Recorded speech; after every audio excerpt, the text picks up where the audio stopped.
Okay, I think we'll get started. First of all, thank you everybody for attending this session. I was just saying I'm so excited about having our very own Dr. Andrew Trotter to present. I'd like to first welcome everyone to the Department of Medicine Inclusion Series. I welcome everyone to go to our website to see some of the other programs that we've done in the past. I'm Min Ju, co-chair of the DOM Inclusion Council, along with Dr. Alana Biggers. Again, we're very excited to have Dr. Andrew Trotter with us, who is also a committee member of DOMIC. He will be speaking on the topic of an introduction to LGBTQI plus health and inclusive approach to clinical care. But before we start, I'd like to introduce Dr. Patricia Finn, who is our chair of medicine. And I always like to say our first woman chair of medicine, who will be welcoming everyone today. Thank you very much, Min and Alana and Andrew. So I am really, really wonderfully proud and exhilarated that we have such an incredible Department of Medicine, and that it's a statement I use we just had a Scholarly Activities Day, that really social justice and really thinking about models for fighting bigotry is within our lane, and that those are healthcare issues. So it's in that spirit. I really will leave it all up to the Department of Medicine Inclusion Council and Alana and Min and Andrew to lead us along this really important topic. Great, thank you. I need to make everyone aware that today's session will be recorded and made publicly available. We encourage questions through the chat. If you want to be anonymous, at least not anonymous to myself or Dr. Biggers as co-chairs, but please send us a personal chat message and we will present the questions for you. And we will be moderating throughout. I believe that Dr. Trotter has some clinical cases to present during his talk as well. So I'd like to introduce our speaker, Dr. Andrew Trotter. He is an assistant professor of clinical medicine in the Division of Infectious Diseases, Immunology, and International Medicine in the Department of Medicine at UIC, and also a physician, of course, at UI Health. Dr. Trotter's research and professional interests include biomedical interventions for HIV prevention, HIV treatment, prevention and treatment of sexually transmitted infections, LGBTQI plus health and gender affirming care, hepatitis C, and the care of marginalized populations, both in Chicago and in international settings. He has significant experience in international health, including in Nepal, Namibia, and India. And of course, we're very happy to have him here at UIC. Dr. Trotter. Thank you very much, Min, and thank you to the Department of Medicine and the Inclusion Council for giving me the opportunity to talk about this important topic. So I don't have any disclosures. Good. No disclosures related to this talk. So what I want to do today is give you a brief overview about first, LGBTQ health disparities and that they exist and persist, and then give some ideas and information about why it's so important to have an inclusive clinical environment. And being able to do this requires me to talk a little bit about terminology and basics of LGBTQ populations. I understand and recognize that the audience may have a varied experience level and knowledge about this population. So I wanted to at least briefly discuss these issues, and then talk specifically about ways to be more inclusive in different parts of the clinical encounter. Although I will focus on my experience as a medical provider, as a physician medical provider, I think that many of us across disciplines do similar, get similar history and need this important aspect of being inclusive and establishing rapport with all of our patients. So I think it's generalizable to other professions as well. And then I want to give you some brief kind of actionable tips and methods about how to integrate this into your practice. I'm not going to talk a lot about research and data, but more about the practicality of how we do this. And in many ways, it's habit change and practice change for us, because many of us were not educated in our initial training to do these things. So I think discussing that also is very helpful for it to be actionable. So some overarching themes that I think are very important in this discussion is that the diversity and identities and terms that are used in the LGBTQ population are as diverse as the population and each of us are. And I think it's important to understand that this, the group of the LGBTQ community, and I'll use LGBTQIA, there's lots of like letters. And the reason is because of the diversity that's there and trying to capture all of those and being inclusive of all of them. And so I think it's important to understand that this is a very diverse population when you're starting to understand and try to work with this population, and that the terms and ideas are constantly evolving. And so it's not sufficient to just learn once. You have to kind of be continually trying to update your knowledge and understanding of these terms because it is constantly evolving.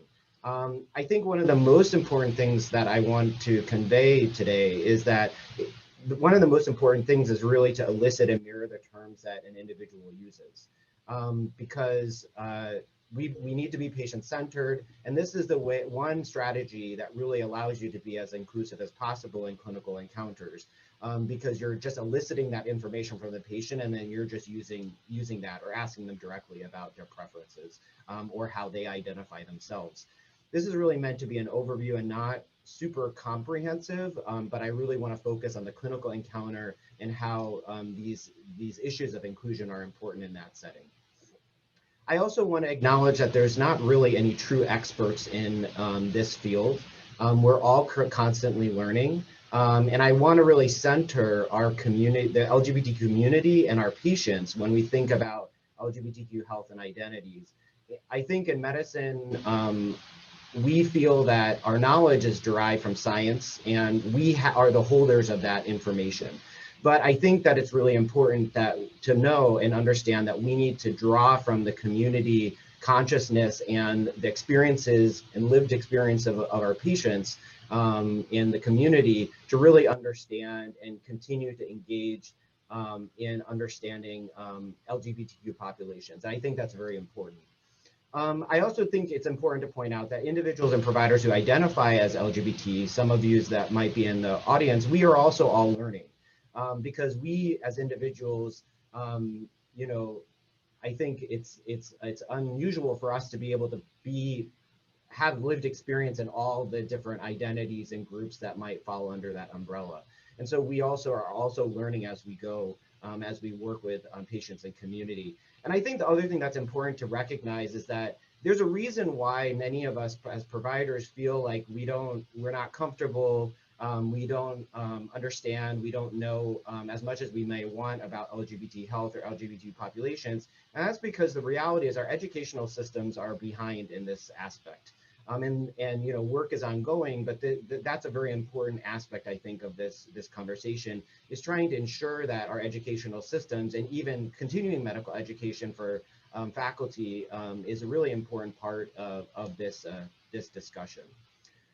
The other thing is that in my work, I've had a lot of providers say to me, I'm uncomfortable. I'm worried about making mistakes or making assumptions and offending patients or individuals. And that's really a barrier for me.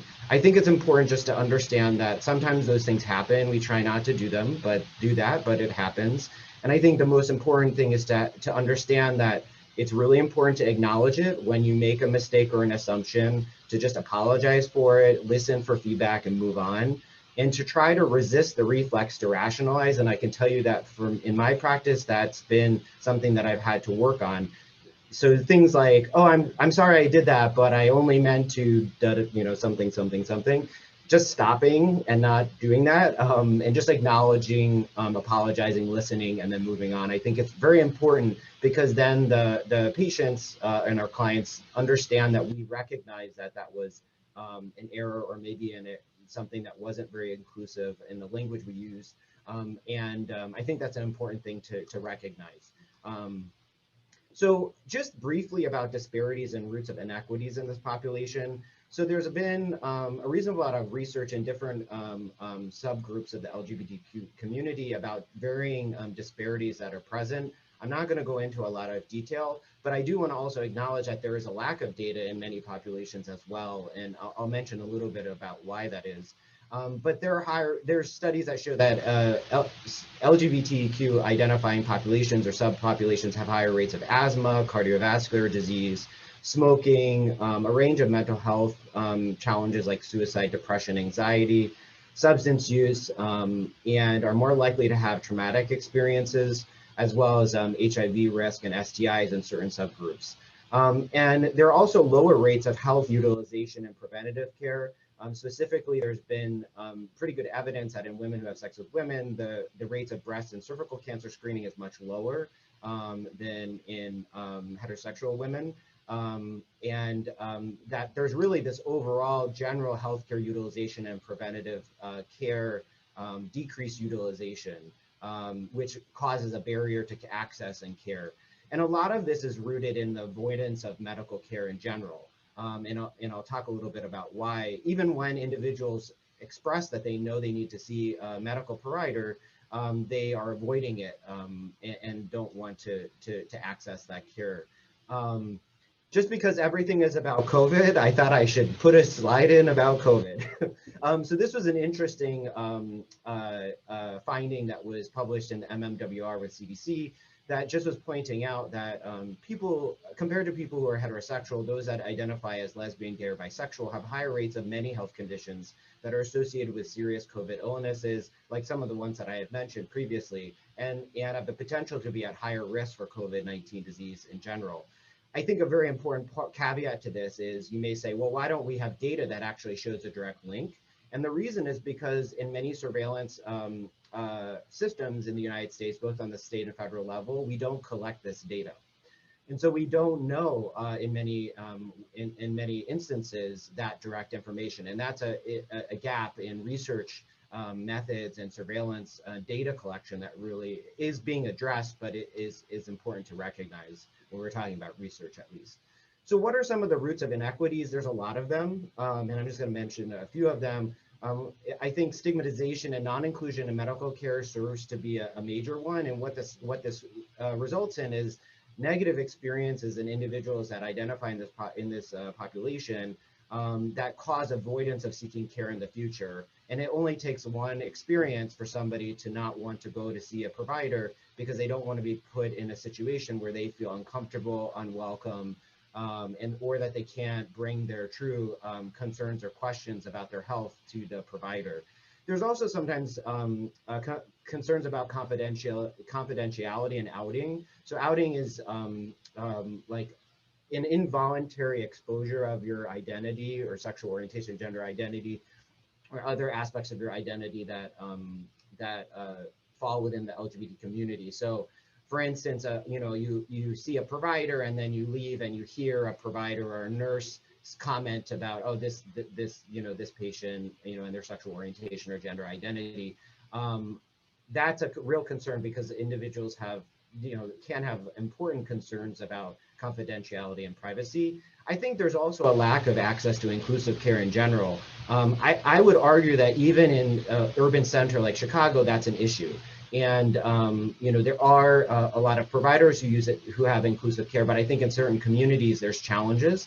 But I think certainly in rural areas the access is a real issue, because if you only have several or one provider and they don't provide inclusive care, you effectively don't have access to medical care. And then I think that also there's an important point that you individuals that are not able to access inclusive and competent care have poor quality of medical care. And that's, I think, an important aspect of the interest of many health systems and individuals to provide quality care to all of our patients.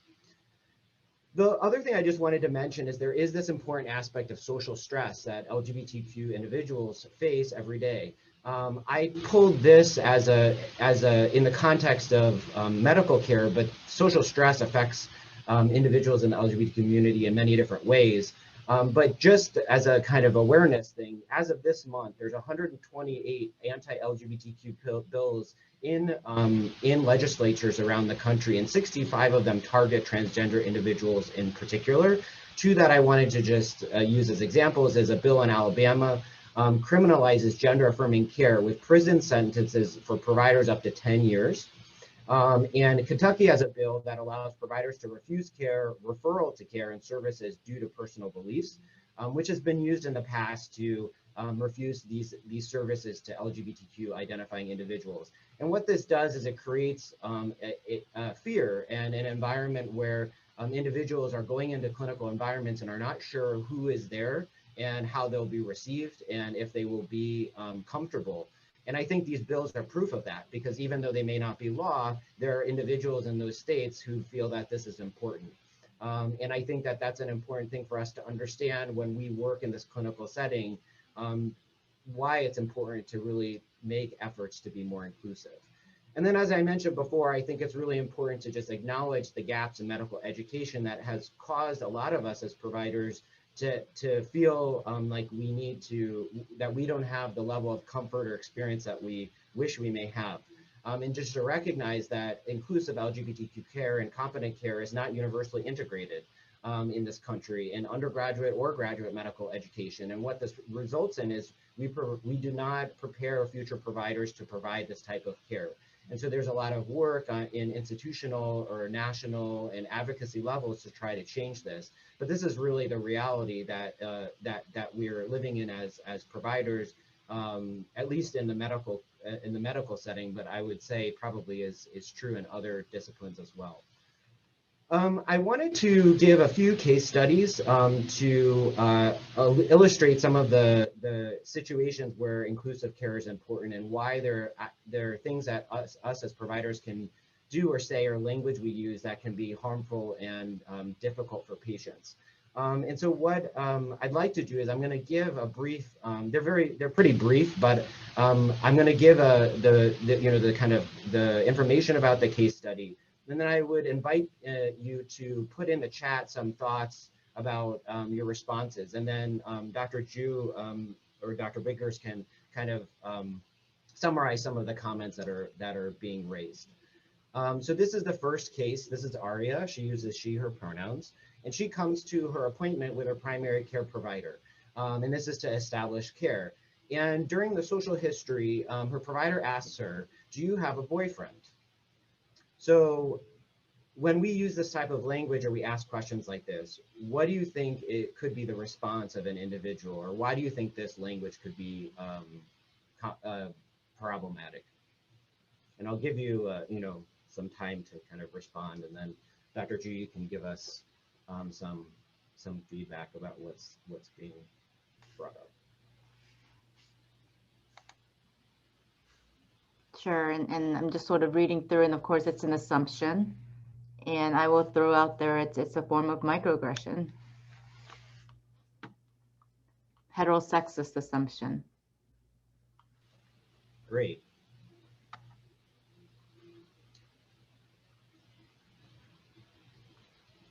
Any others?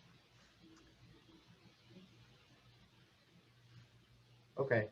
So I think that's very important to understand. It turns out that she feels uncomfortable because she happens to have both male and female partners, and she actually has multiple partners. And so why this language is problematic is that there's an assumption of heteronormality, that she must have a male partner, and that that excludes the fact that she has partners that are both female and male. And I also think that this term boyfriend or girlfriend, there's an assumption of monogamy or that you have a concurrent partner. And I think that that's also problematic because the individuals may feel excluded because they may feel like that's a judgment, that you're assuming that they have a single partner. And I think that can be also excluding using that type of language. So we'll talk about kind of language that we can use that's more inclusive. So Dr. Trotter, I just also want to point out, and thank you for putting it in the chat. We're asking that because there's so many people in the group, but I do want to bring your voices out. That statement also closes off the possibility of openness regarding a lesbian identity. Great, thank you. Yes, great, yeah. So let me move on to the next case. So this is Rowan. She uses she, her pronouns as well. And she's also coming for a primary care appointment. And she, during the social history, which is a lot of times where a lot of these issues come up, she says that she identifies as pansexual. And so her provider says, oh, is that what these kids are calling these days? You know, it's impossible for me to keep up with all this diversity stuff. And, you know, I think this is not out of the realm of possibilities. I've heard reactions from providers, patients tell me reactions like from providers similar to this. So what do you think is problematic? I mean, some of it's very obvious, but what are the issues here that are really problematic in the situation?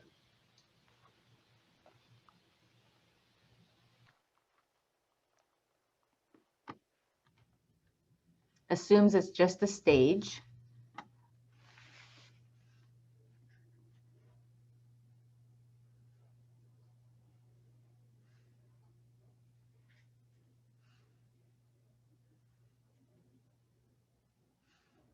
Shows lack of empathy.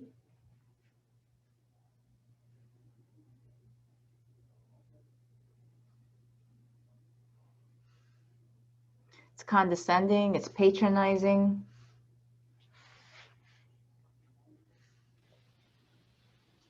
Great. Yeah, I mean, I think that all those things are aspects of why this is problematic. I think, to me, what I think about is that, you know, the message that's received by the patient or the individual is that my sexuality is not to be taken seriously. There's, to me, a sense of this is a joke, you know, or like it's not real, or maybe this sexuality doesn't even exist, or I don't even exist, or this is not a real thing.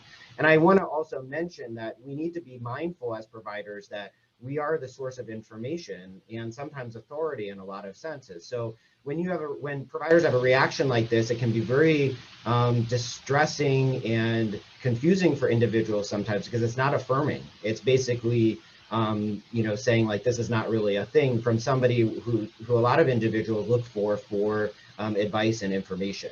And so I think that that's another reason why this is very problematic. And I also think it's a little frustrating that there's just like, oh, all this diversity stuff I have to do, and like that there's this like sense that that's not a real priority for the provider. Dr. Trotter, could you comment on, so there was a comment, it's impossible to keep up with this stuff. It seems like the provider is not taking accountability to learn about his patients and their identities, but also provider ignorance potentially increases organization's liability.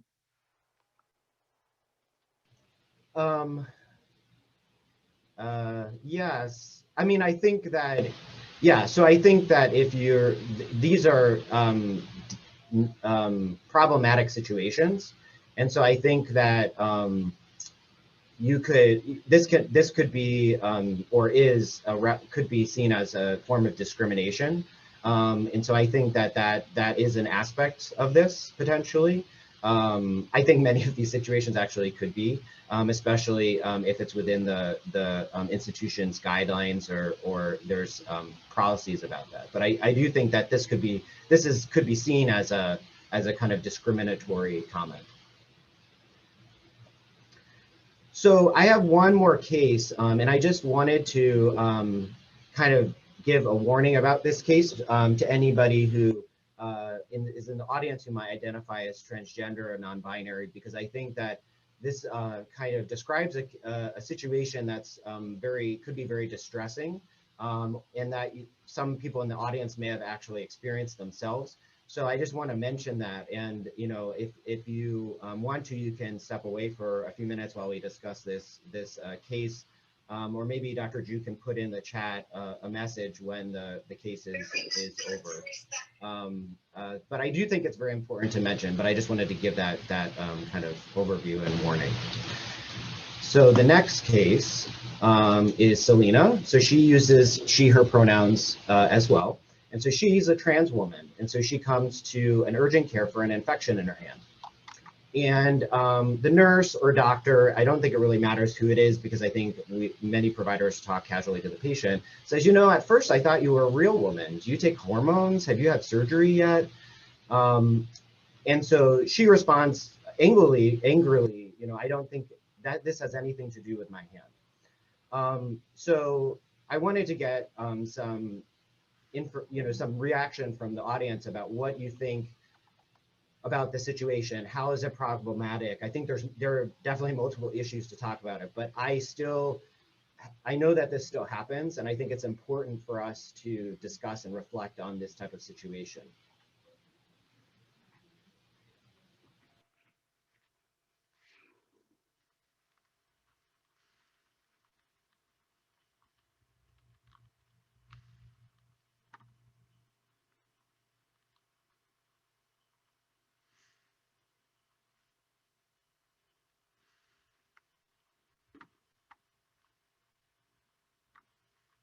So I did get a comment, it's very offensive. It is not pertinent to a chief complaint.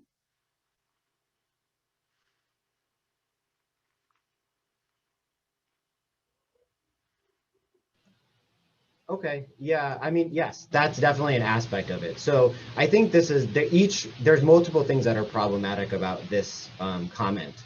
And so, yeah, so there's multiple issues here.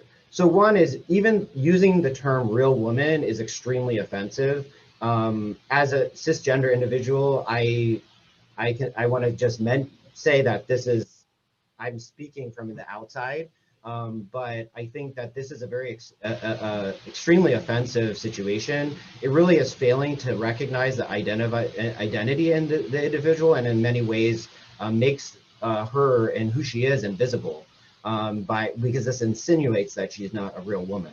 And I think that it's very damaging and offensive.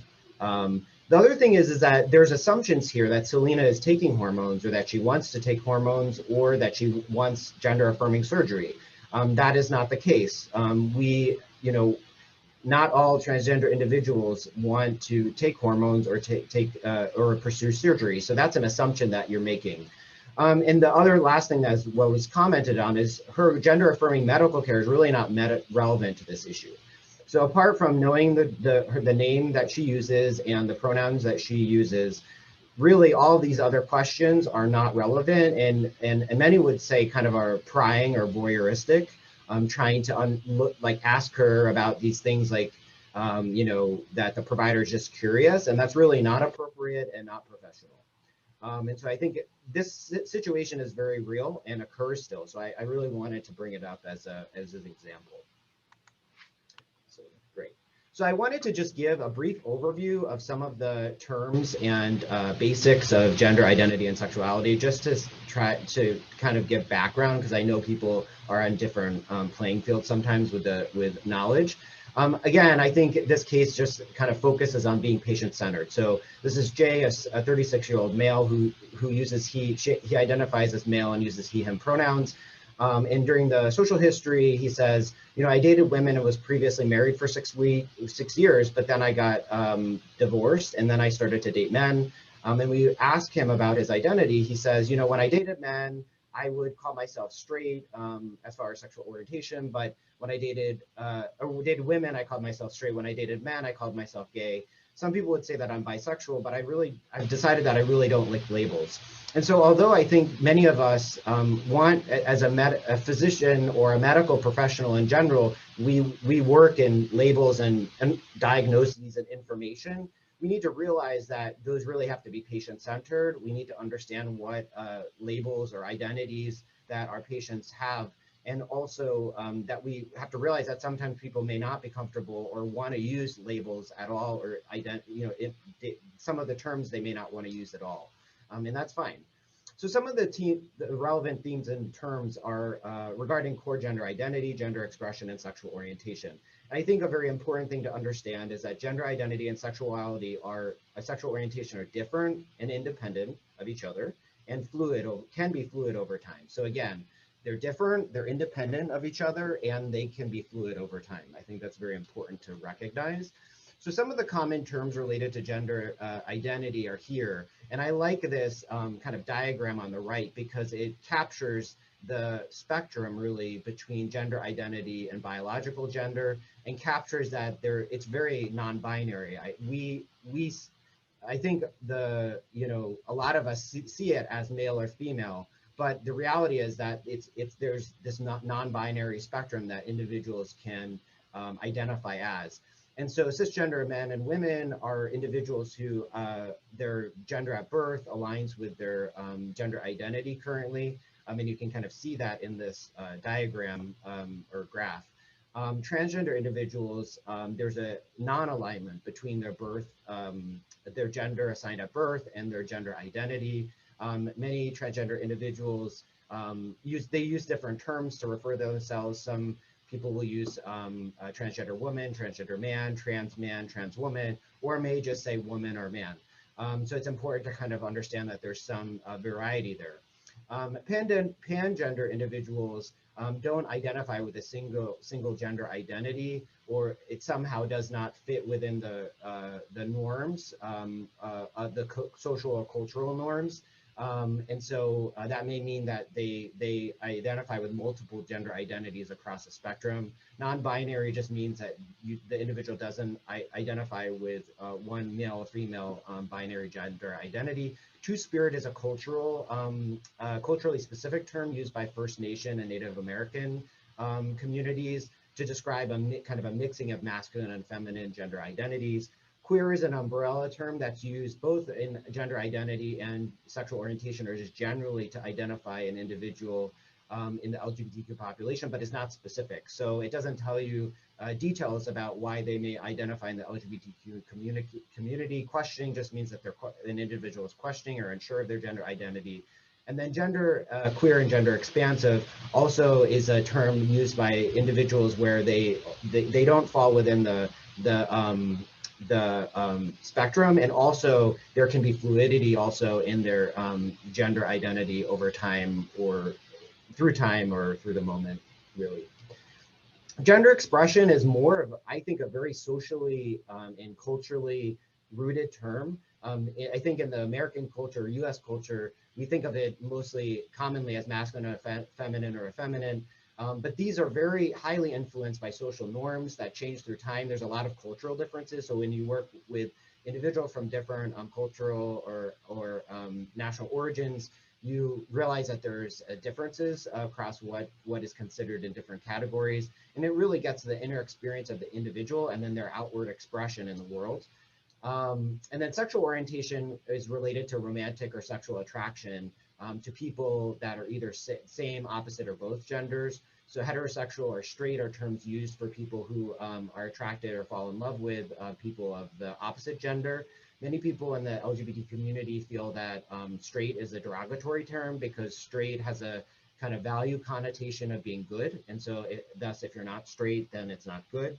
Homosexual and gay are very similar in that they identify individuals who are romantically or sexually attracted to the same gender, people of the same gender. People use them interchangeably. Some people prefer gay, some people prefer homosexual, some people feel that homosexual is over medicalized or even offensive, but the definition is very similar. Lesbian refers to women who are attracted to the same gender, other women, and then same gender loving is also a culturally specific term used mostly in the African American and Black community. So I just wanted to mention that. And then bisexual indicates that the individual is romantically or sexually attracted to both genders. Pansexual, they're attracted to or fall in love with individuals of all sexual orientations. And then queer, again, is a similar umbrella term, and questioning is that they're questioning their sexual orientation. I really like this diagram because it really gets to some key points. So gender identity is really about your mind, who you are in your head, how you think of yourself. And there's this spectrum here. Gender expression is about your outward expression, how you demonstrate your gender through ways, external means. Biological sex and intersex really relates to objectively measurable physical attributes. And then sexual orientation is about your heart, is about who you are sexually attracted or romantically attracted to. And I want to mention there are individuals who identify as asexual or aromantic, which means that they don't have sexual attraction or romantic attraction to others. Remember, there's a spectrum and there can be fluidity. I want to just mention pronouns briefly. I'm not going to focus on this, but I think this will be focused in a separate lecture in the series. I would recommend not using the word preferred pronouns because pronouns are not preferred. They're the pronouns that you use, and we all should use them. Many people are probably familiar with she, her, hers, he, him, his, and they, them, theirs, but just be aware that there's a multitude of other pronouns as well. And so understanding what pronouns people use in an open discussion is important. And I think it's also important to just recognize that there's an intersectionality of identities, that and this applies to all of our patients. You know, in the LGBTQ population, there can be overlapping and mixing of identities. They're not additive. It can be complex and unique to the individual. And I think that we need to recognize that. So why is the inclusive clinical environment important? Really, it's important because we either can establish rapport or we can alienate and exclude our patients. And we do this by a few things during our clinical encounters. It's about the language that we use, the questions that we ask, and how we respond to the responses that our patients give us and questions that they have. There's a few important points in the clinical encounter. First is the interactions with your health system or clinic. That's usually before you interact with them as an individual provider. The first interactions with you as a provider, and then during parts of the history, most notably what we call the social history or the sexual history. So there are environmental and nonverbal cues that kind of signal a more inclusive environment. Some providers will wear LGBTQI, inclusive pins, rainbow flags. There's a lot of different variations that our people use. Sometimes pronoun pins you wear to kind of signal that you're putting your pronouns out there so that it's a comfortable environment to talk about pronouns. And then inclusive materials in the clinic are also important. So are the magazines and posters and materials in your clinic inclusive of different people, different relationships, and things like that? Is very important to feel that the patients feel that they're seen and they're included in them. I think introductions are an important part to talk about because, one thing that I noticed myself is that I had this bias around age. And so I felt like if somebody was younger than me, I would always use, I felt like I could use first names. If they were older than me, I used formal names. And that wasn't really patient-centered, right? So you should really be asking your patients, how would you like to be addressed? You have a name you'd like to go by. Sometimes they have a nickname. And so I started to do that, and I've I've learned to just integrate asking about pronouns at the same time. And just remember, if you don't ask these things, you won't know, and it's a source of ongoing, offense and non-inclusion when you're constantly using the wrong pronouns or referring to them, an individual, in a way that they don't want to be. The other thing I'd just like to mention is remember that terms like Mr., Mrs., this, or ma'am or sir, they're gendered language. And so we shouldn't be using that language until we know that the individual would prefer to use that. And that's important, I think, to recognize. So an example is, kind of what my practice generally is. So I introduce myself. Hi, I'm Dr. Trotter. It's nice to meet you. I use he, him pronouns. Is there a name that you prefer to go by? And then I follow that with what pronouns do you use? Some people will say, well, what if they don't know what I'm talking about with pronouns? Then I just give them examples. I reiterate, I use he, him pronouns. Others may use they, them, or she, hers. What pronouns do you use? And usually I find that that's sufficient. Also, don't make any assumptions about anybody who's accompanied by the person. So have the same kind of open dialogue with an individual who's there, and don't make assumptions about who this is. Is this your spouse? Oh, your spouse, your friend, your boyfriend, whatever. Don't do anything. I would advise not to do that. Just introduce yourself as you did with the patient, and then say, can you tell me about the relationship between you two? And then you give them an open space to describe that. In the social history, I think points that are important is use inclusive language where you're asking about the living situation and if the individual lives with anybody, or when you're talking about previous or past or current relationships. Don't make assumptions about who they are or what the nature of those relationships are. Also realize that you could be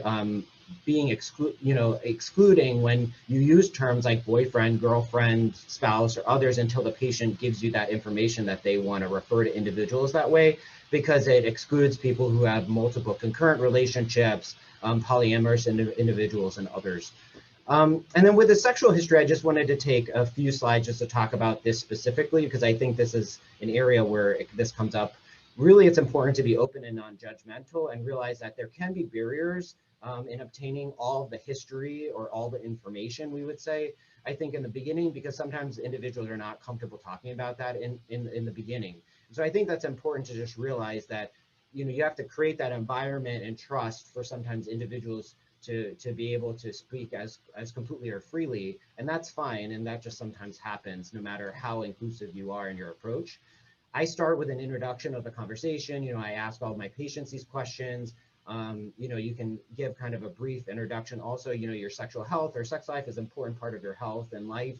And it's important for us to talk about it so I can provide good medical care or help you be as healthy as possible. This gives kind of just an open introduction to that area of your history. And I think kind of levels, you know, makes people feel that this is just a routine part, which it should be. The core questions I ask is, first I ask, are you having sex? The reason I ask this question is because there are individuals who identify as asexual or aces or as aromantic. So if they say no, then I ask, have you had sex in the past, or have you experienced sexual attraction in the past? And that can send me down that road of kind of understanding that aspect. If they say yes, then I ask them, tell me about who you have sex with.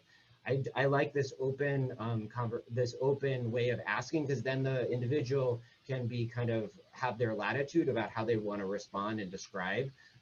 There's also the option of using what genders are your partners, but I kind of like being more open.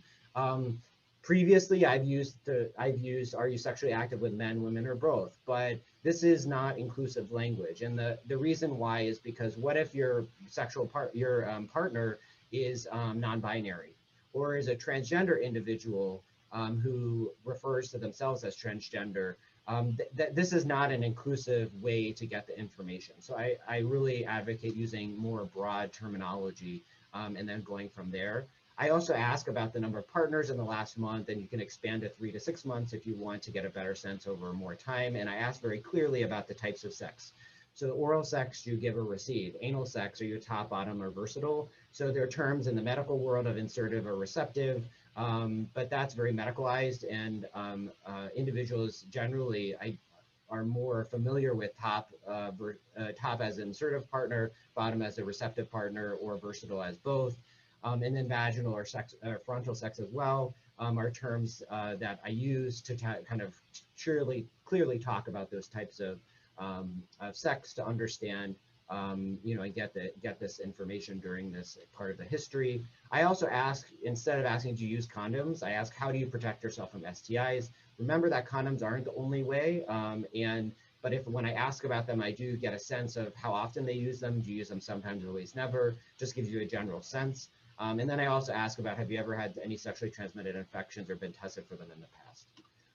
Some basic tips in general is pay attention to nonverbal cues.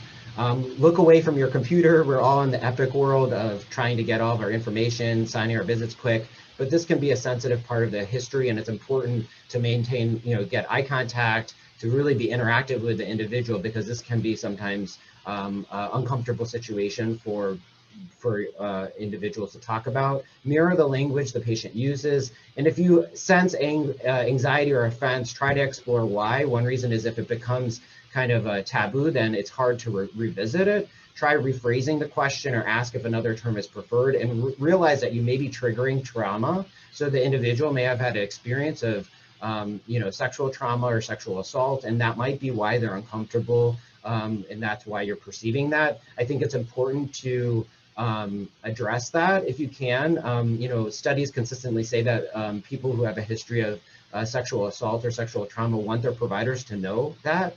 So I think that that's just something that's important to understand and recognize.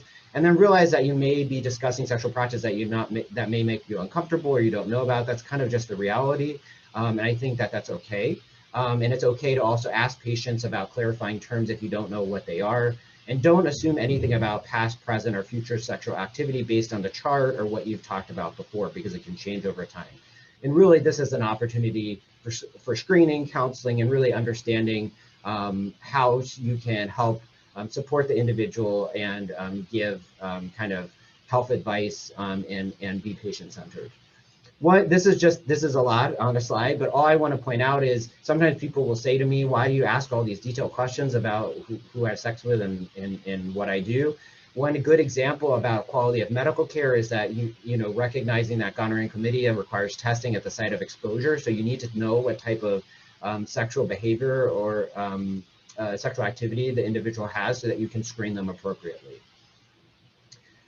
So I think it's important for us to recognize that for a lot of us, integrating some of these, what may seem as simple strategies, is not always so simple because it requires a change of practice or habit. A lot of us didn't go through medical education automatically doing this. So we're having to change our practice and habit and realize that this is a process and it requires concerted effort, and that sometimes you make mistakes and that happens. And again, I think being comfortable with that is important, but it's really about being motivated and trying to address these issues in your practice. I also wanted to just mention a kind of cool thing related to this in Epic, is that you can enter this information into Epic, so it's easy. It's just part of the medical chart. I think this is important for us, making sure that we're inclusive and having this information integrated as part of individuals' healthcare. But it's also it's important so we can understand the patient population we serve. So as far as sexual orientation and gender identity and pronouns, if you click on the name bar here on the side, it brings up this tab, and then you can enter sexuality. The legal information is already there, but you can also enter gender identity. And if you click cisgender, male or female, it auto-populates some of these fields, the sex, patient's sex assigned at birth, as well as pronouns. The other thing I want to note is there's an organ inventory that's very helpful because people that identify as non-binary or transgender, there's a variety of interest in gender-affirming surgery. So I, for instance, have transgender women who have not had any surgery and therefore have a prostate. And so if they have a UTI, for instance, it's important for me to know that they have a prostate because, you know, if it's resistant to treatment, they could have prostatitis. So this actually has an area in the medical chart to be able to include this information. As far as preferred name, if you click on the picture box on the left side, it brings up this tab of demographics. If you click on the N there by the name, it brings up this field. And then there's a preferred name section where you can type in the preferred name. It's listed first, and then in some fields, for clinical care mostly, it really just has a preferred name and the last name. But in some of the insurance and billing areas, it'll include the preferred name and the legal name. But I think it's very helpful both for us and our staff actually to have that preferred name included. And I think it's really great that we can do that now. As far as just some support in efforts, I think the Fenway Guide is a great reference guide. It's available through the health system library as well as the ACP. And there's a National LGBTQ Health Education Center that has a lot of CME webinars, publications, guides that can be there for working with and learning and understanding a lot of different populations within the LGBTQ population. And finally, I just want to mention, some of you may be in places where you're saying, I really want to be more LGBTQ, more welcoming or competent, and I'm trying to think about how I can do that. I would just suggest that you check in with yourself. I think it's important to understand that, there is a level of commitment that's needed for us to become more inclusive, and it does require some effort and learning sometimes on our part. It's a commitment to create a more welcoming care environment, using inclusive language in your interactions with patients and individuals, being patient-centered and making sure that you're mirroring the patient's languages and language and term use, realizing that you may not just know everything. We may not be the only source of information, and that we need to also learn and be inclusive in our interactions with the community and our patients. And to recognize that sometimes we need to learn. We need to have some independent self-learning in order to be more inclusive and integrate this into your practice. And I think that's a very important, I think this isn't just a checkbox. We need to put some effort towards doing these things. And I think that's important to acknowledge.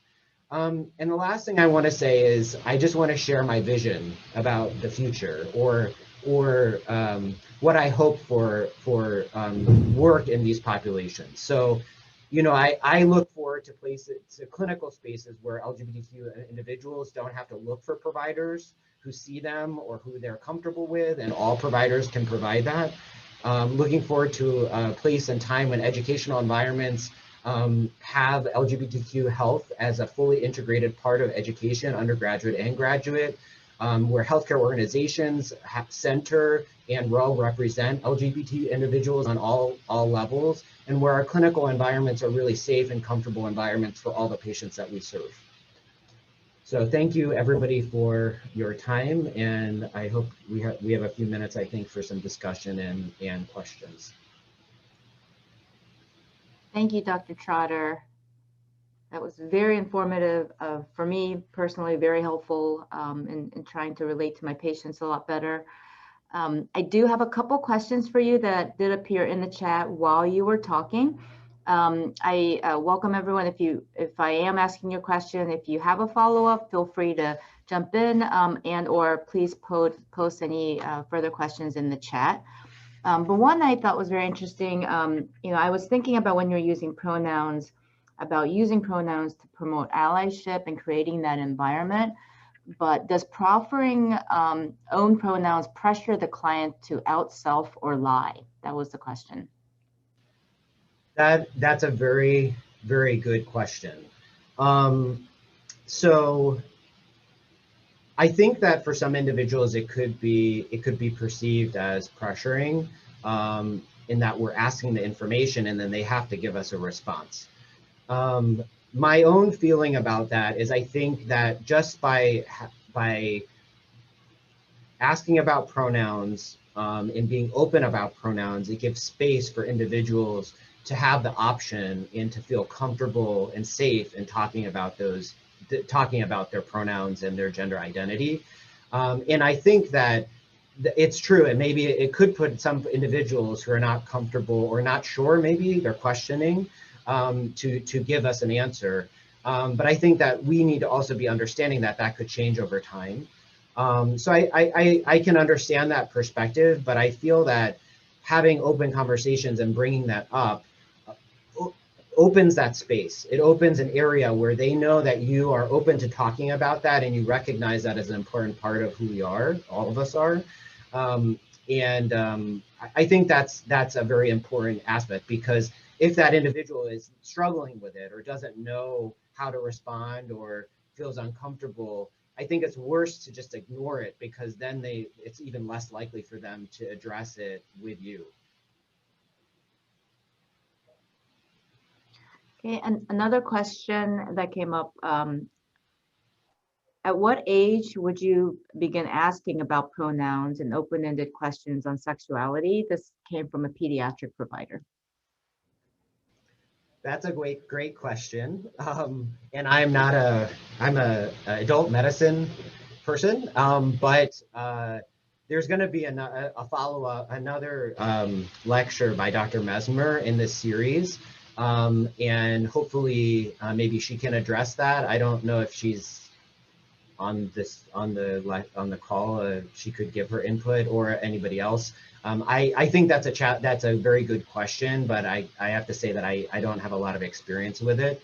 But I think that I think it will be addressed in Dr. Mesmer's, or I can give her feedback to address it during her presentation.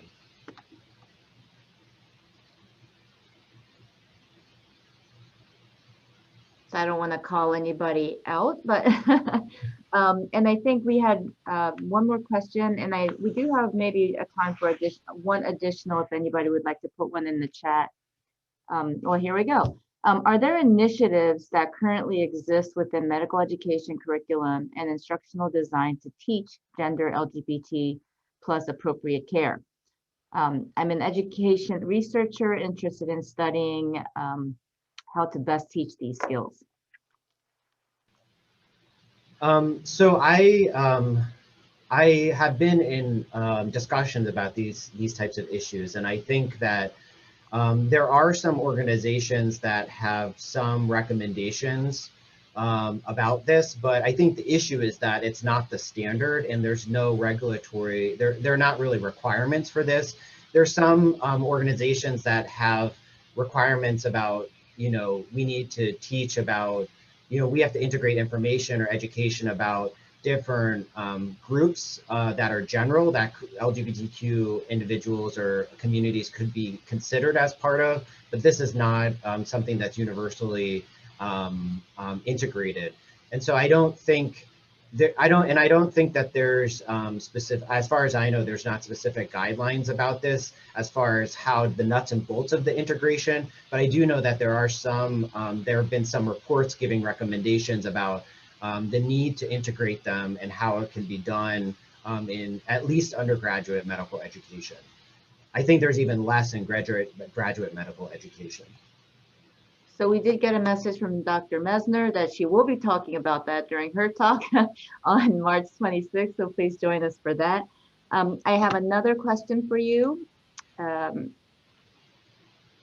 can we maintain or ensure confidentiality when we make changes in EPIC to reflect pronouns, sexuality? Is there somewhere we can flag this to be confidential? That's a great question as well. I think I don't think that.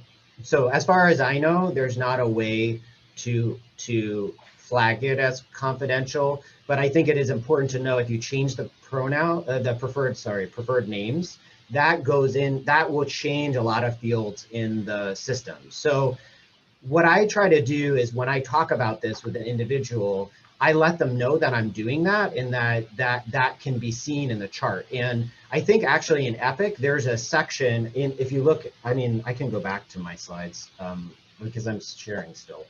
There's a point where it says, yeah, you inform the patient that anything entered here will be visible to anybody with access to the legal medical record. So I tell them that, and I make sure that they're aware of that before I enter that information into EPIC. I don't know of a way to flag it, but the other thing that I would just say is that individuals can also enter this themselves. So when they use my chart, they can enter their, I've had patients who have put it in themselves too. So it kind of allows the individual to choose if they want to do it or not. So the short end of it is when I have these discussions with patients, I tell them that I want to put it in and this is the reason why, and give them the option.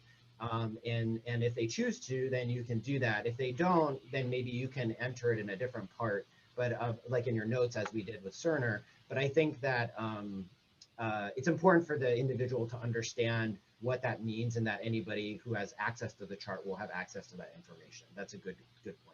Great, and we have one final question in a couple minutes for you. What specific changes are needed in terms of training healthcare professionals to better serve this diverse population? I know that's a very difficult, challenging question, really. Yes. I think that, I think this topic comes up when we think about curriculum and education, because the natural first step is, well, what do we need? What do we want everybody to know? What do we need everybody to understand?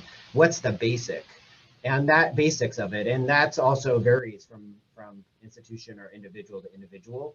But I think that there's I think key parts of education in various levels that are important. I think it's a basic knowledge of the nature of the population and different what gender identity is, sexual orientation is, gender expression is, and understanding the basics of different terms and how they can be used.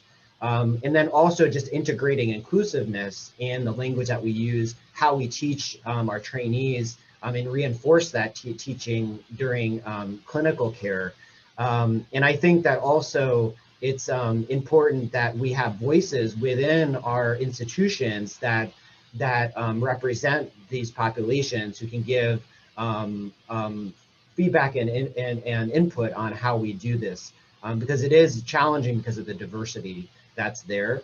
And we really, in education, from an education perspective, we really want to enable our trainees and students to be able to do this. And from my perspective, it's been learning, because I didn't get any of this. But the idea is that one day that won't exist. One day this will just be integrated into education, and it's just part of what medical education is, no matter what profession you're in. But to me, it's the basics of kind of LGBTQ health and populations. I think inclusive language and how we do history and sensitivity during the physical exam too is a piece that I didn't talk a whole lot about, but is an aspect that's important. I think those are the basics, because really we want to have a goal where all providers are inclusive, even though some providers may have a special focus on this. We want all providers that provide care in our health system, for instance, to be inclusive in the way that they do their job and the way that they interact with our patients. Great. Thank you so much. We're at the end of our hour. That was an amazing talk. I welcome everybody to please share. We have a part 2 of this session on, I believe it's March 26th at 1 p.m. presented by Dr. Mesner.